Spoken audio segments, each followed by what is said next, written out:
अभी जैसे एक क्वेश्चन है कि फॉरवर्ड और बैकवर्ड डायरेक्शन में किस तरीके से जो है अल्फ़ाबेटिकली या फिर डिजिटली भी आपको पूछ सकता है। तो इसको किस तरीके से हमको डील करना है, मेनली अगर एग्ज़ाम के अप्रोच की बात करें तो प्री में तो आता ही आता है सारे में, और मेंस की अगर बात करें तो मेंस में आपका आरआरबी क्लर्क और आपका आरआरबी पीओ में आता है, और मेंस अगर अदर एग्ज़ाम्स की बात करें तो सब में ये क्वेश्चन आता है। प्री में तो सारे के सारे एग्ज़ाम्स में ये क्वेश्चन भरे पड़े रहते हैं।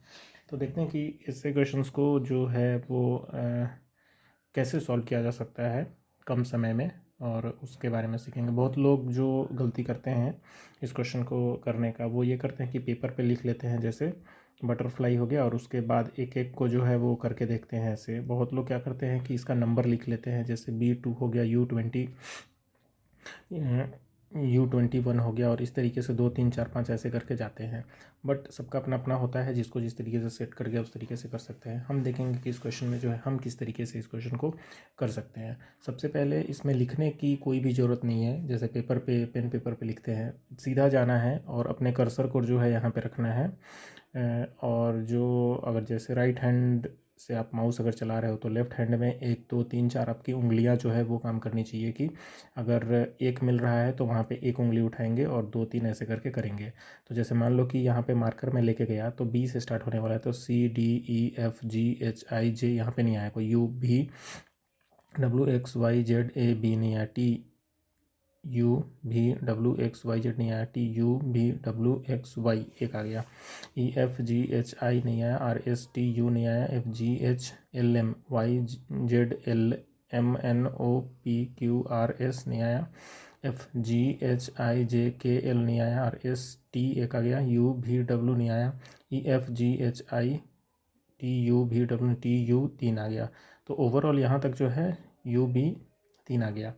तो ये हमारा आंसर जो है यहाँ से हो गया। तो हमने एक भी कलम नहीं चलाया, और ठीक जो है ये हमारा जो कर्सर है इससे हमने किया, और लेफ्ट हैंड में 1 2 3 4 पर कर रहा था। तो अभी जैसे पढ़ा रहा हूँ तो थोड़ा सा स्पीड स्लो है, बट जिस तरीके से अगर क्वेश्चन करने की बारी आती है तो जल्दी जल्दी जल्दी जल्दी देते जाते हैं। TUVWXYZ ABCDFGHIJKLM ऐसे करके एक बार फॉरवर्ड में चले गए पूरा लेके, और फिर बैकवर्ड में पूरा लेके आ गए। तो इस तरीके से हमारा पूरा जो है वो कवर अप हो जाता है। मैक्स टू मैक्स 30 सेकंड से लेकर 40 सेकंड तक में क्वेश्चन जो है हम कर सकते हैं। अगर मान लो कि यहाँ पे अगर 12 डिजिट या 15 डिजिट के भी हुए तो हम मैक्सिमम इतना ही समय लगाएंगे, क्योंकि वो देखने से पता चल जाता है ना। अब जैसे मान लो वाई है तो वाई के बाद ZABCD जो है छोड़ देंगे, उसको LMNOPQ करके। अभी इसमें क्वेश्चन आता है एक कि फॉरवर्ड और बैकवर्ड। कभी कभी क्या होता है प्रीलिम्स में सिर्फ बोलता है कि फॉरवर्ड बताओ, सिर्फ पूछता है कि बैकवर्ड बताओ। तो वहाँ पे ध्यान रखने की ज़रूरत है, हमें सिर्फ फॉरवर्ड कहे तो आगे का ही सिर्फ बताना है, बैकवर्ड कहे तो सिर्फ पीछे का बताना है, दोनों को नहीं बताना है जब तक दोनों ना बोले। यहाँ पे फॉरवर्ड बैकवर्ड दोनों बोला है, इसलिए हमने राइट और लेफ्ट दोनों साइड को देखा। तो ये चीज़ का ध्यान जो है हमें रखना है।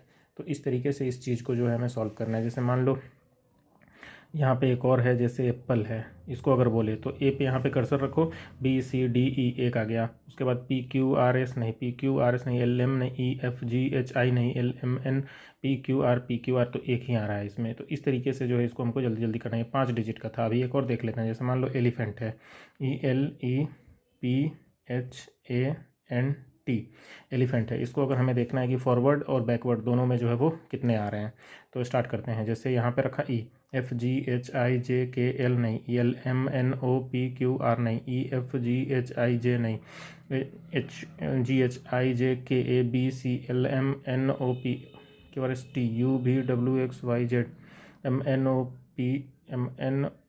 MNOPQRST BCDEF नहीं, GHIJKL नहीं, QRS नहीं, EFG नहीं, LM तो यहाँ पे एक भी नहीं है, तो इसका आंसर आएगा नन। तो इस तरीके से करके इसको जो है हम जा सकते हैं। हमें पेन पेपर उठा के और इसको लिखने की ज़रूरत जो है नहीं पड़ती है, तो क्योंकि टाइम कम रहता है तो उसको उस तरीके से जो है हम डील कर सकते हैं।